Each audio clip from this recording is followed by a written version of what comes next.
I want to start today with a number. And I have to say, when I first saw this in the research notes, I honestly thought it was a typo. I know the one you're talking about. 4,335%. It is a staggering figure, isn't It's it? insane. That's the percentage increase in revenue for Chinese enriched uranium exports to the United States since 2019. Right. But here's the context that really it breaks my brain.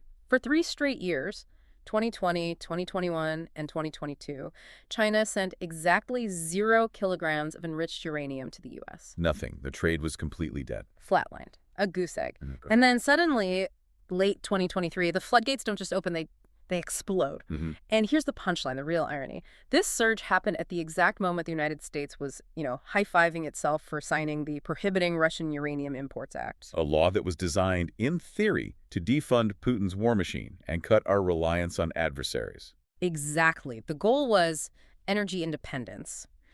But when you look at the data we have today, and we have a huge stack of customs reports and market analysis here, it just begs a really uncomfortable question. Did we actually achieve independence? Or did we just fire a Russian dealer to hire a Chinese middleman? That is exactly what we're digging into today. We're calling this the nuclear shell game.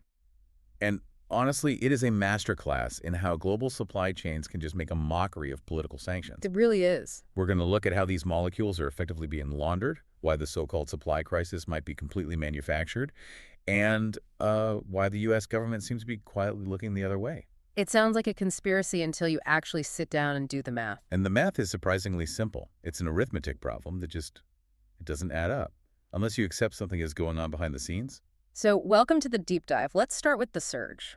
Walk us through the specific timeline, because the timing feels, well, suspicious is putting it lightly. Suspicious is absolutely the right word.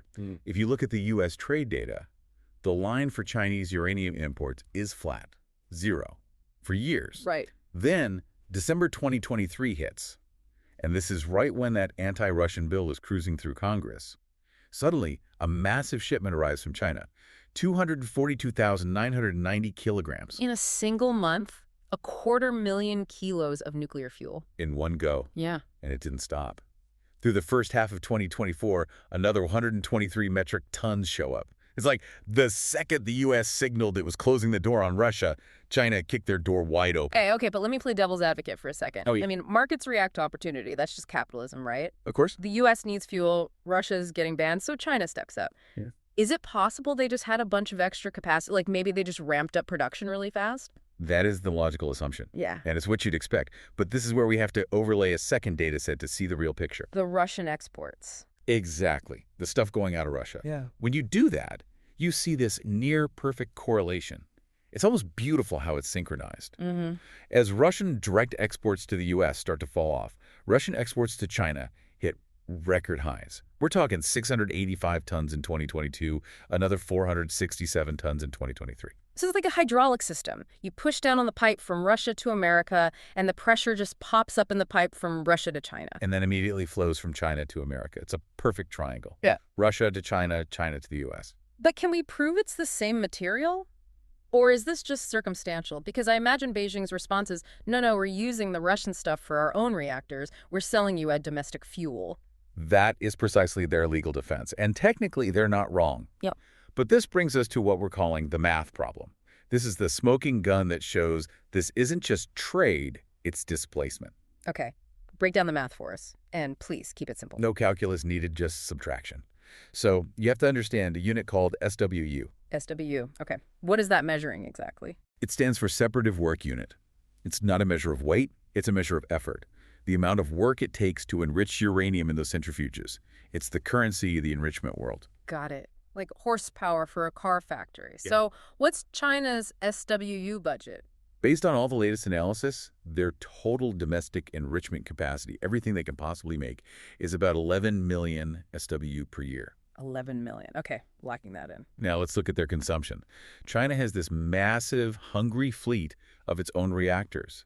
To keep their own lights on, their domestic demand is roughly 13 million SWU per year. Wait, hold on. 11 million capacity. 11 million max. But their own demand is 13 million. That's right. And it's rising fast. So they're in the red. They are running a significant deficit. They don't even have enough for themselves. They physically do not have enough domestic capacity to feed their own reactors, let alone a surplus to export 300 metric tons to the United States. So they cannot be exporting their own product. It doesn't exist. Correct. They are net importers. So how do they do it? They fill that domestic hole with Russian imports. They bring in about 3.75 million SWU worth of Russian uranium. Okay, I see where this is going. It's the old shell game.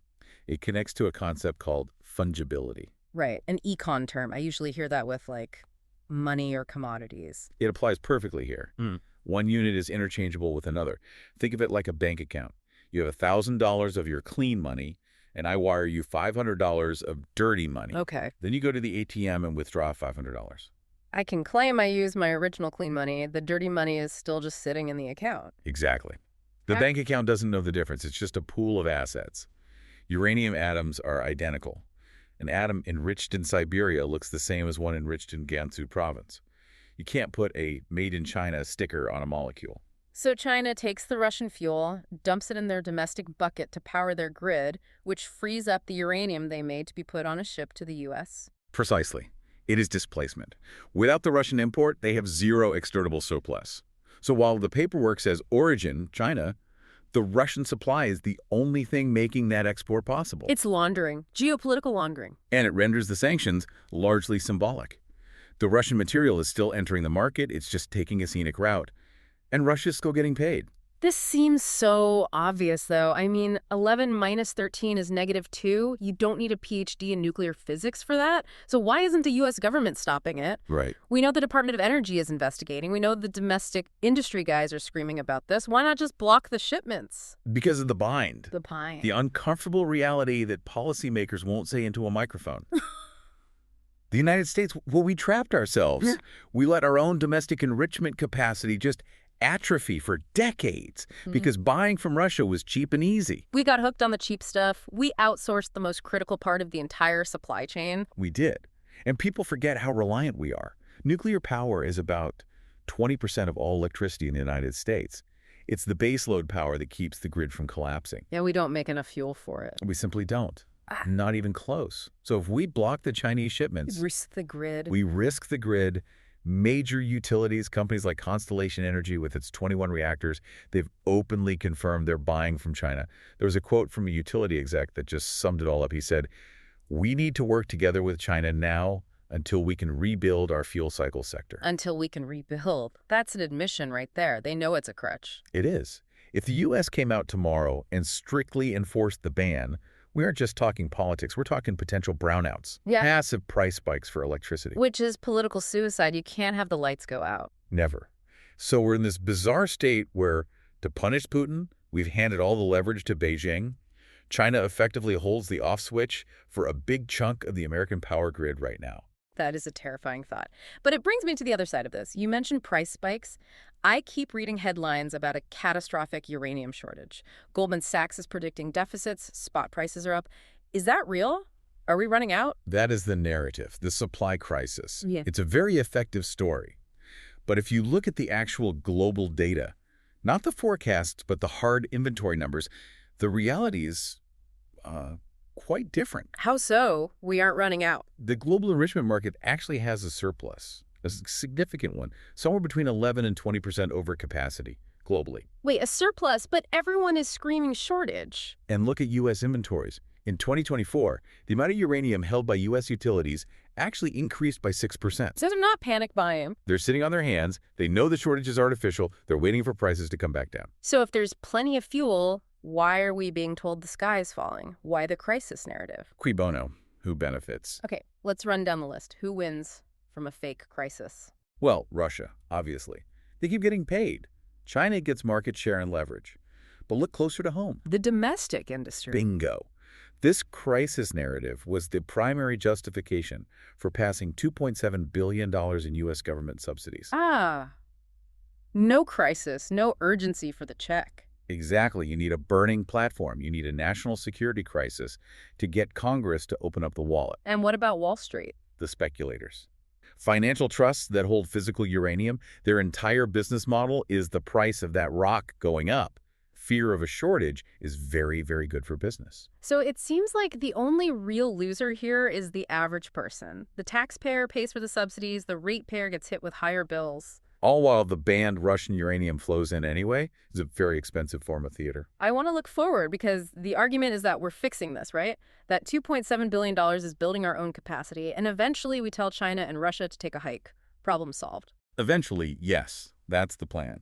But remember that executive saying, until we can rebuild. That word until is doing a lot of work. The experts call this period the danger zone. The danger zone. Why? It's a timeline mismatch.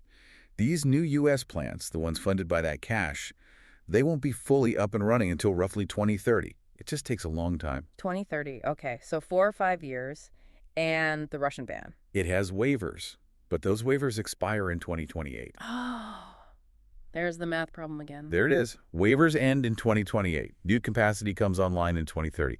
That leaves a 2-year gap where we are legally banning the stuff we need, but physically can't make it ourselves. That's the window where the China loophole becomes a lifeline. We literally need them to launder the fuel just to bridge that gap. We absolutely do. But here's the final twist.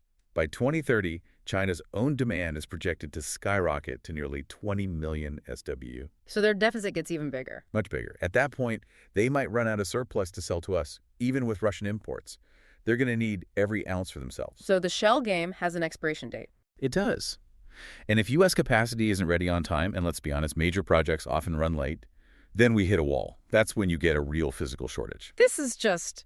It's incredibly messy. It's like we were walking a tightrope with no net. It's the friction between political ideology and physical reality. Politics says, ban Russia. Physics says, the reactor needs fuel or the city goes dark. And when those two collide, physics usually wins. So, to recap this whole dive, the U.S. banned Russian uranium to hurt Putin. Correct. But the result was a 4,335% revenue spike for China, who was acting as a laundromat for Russian fuel. A laundromat, they can only operate because they are backfilling their own supply with Russian imports. Yeah. Russia gets paid, China gets leverage, and the U.S. gets the fuel it needs while pretending it's not Russian. And the whole thing is fueled by a supply crisis narrative that justifies billions in spending, even though there's a global surplus. The crisis is political theater. The fuel has to flow. The system demands it. It really makes you rethink what energy independence even means. It does. And that's what I'd leave you with. We are spending billions to achieve this independence by 2030.